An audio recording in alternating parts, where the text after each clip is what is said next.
Pertama-tama ya, ini kita lupa dulu dengan 100 juta yang jadi polemik internal ya. Saya kan sudah menyampaikan pesan bahwa urusan internal kan no comment. Tetapi apapun itu saya menjelaskan bahwa 1,3 miliar yang menjadi dasar persoalan ini ke publik sudah teralih ke NTT. Satu.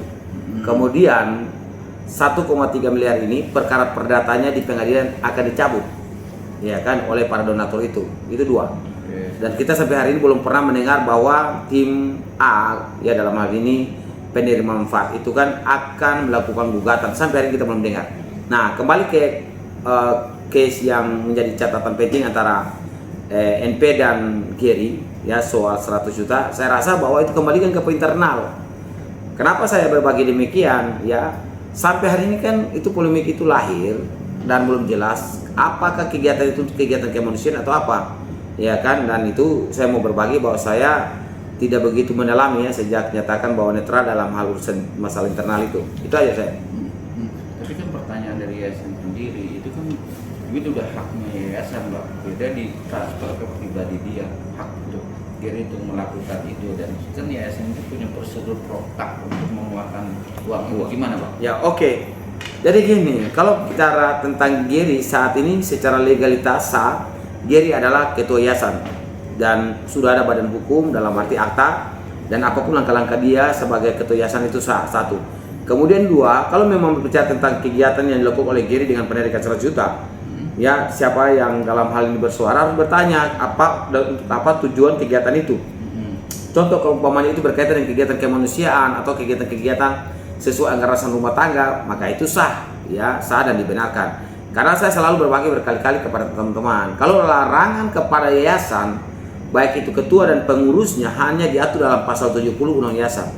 Di dalam pasal 70 Undang Yayasan itu, apabila ada pengalihan uang dari ya rekening yayasan kepada pembina, pengurus dan seterusnya, yang tidak sesuai maksud tujuan yayasan.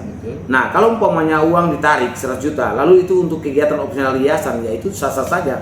Dan itu saya rasa bahwa mekanisme internal ya dikembalikan kepada internal, apalagi Gary adalah ketua yayasan yang sah. Itu aja nih. Tapi kan di situ kan harus ada hitam ya untuk semua yang terlibat di situ, Bang. Namun dia tidak dalam arti mengabaikan lah, gimana, Bang? Jadi gini kan, apapun langkah-langkah yayasan kan minimal ya, kalau umpamanya kegiatan-kegiatan kan minimal 2/3 daripada pengurus yayasan, ketua, sekretaris, bendahara, kalau pihak pembina dan lain kan tidak. Apa sih yang menjadi catatan itu? Harus kita kembali mempelajari tentang anggaran dasar rumah tangga daripada yayasan sendiri. Nah, kalau polemik 100 juta, saya rasa bahwa ini hal biasa, ini urusan internal ya dalam yayasan. Dan kita sama-sama melihat bahwa bisa aja kegiatan-kegiatan kemanusiaan dilakukan oleh Gary sebagai ketua yayasan yang baru untuk melakukan pelaksanaan kegiatan itu ya. Dan ini kan di kota besar seperti Jakarta kan umpamanya kegiatan kemanusiaan kalau mau dijalankan kan bukan perlu uang kecil tuh, pasti uang besar. Itu aja saya. Kan dalam secara hukum sah, ya, selama tidak bertentangan dengan ya maksud tujuan yayasan, apapun langkah Gary Julian sebagai ketua yayasan itu sah.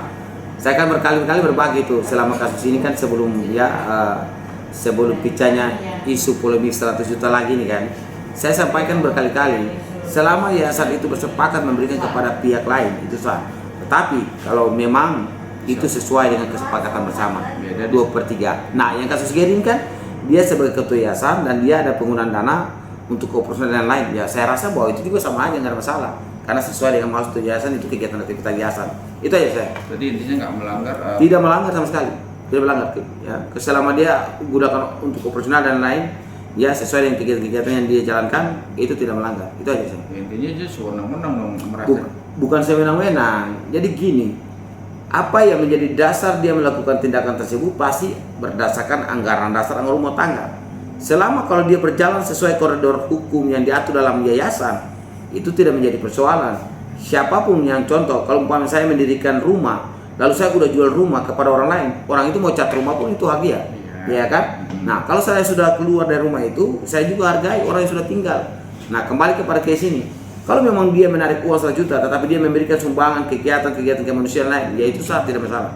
Itu aja. Tapi di situ kan ada wakil, ada bendahara yang buat pertanyaan kayak uang itu. Iya, tergantung anggaran dasar rumah tangga.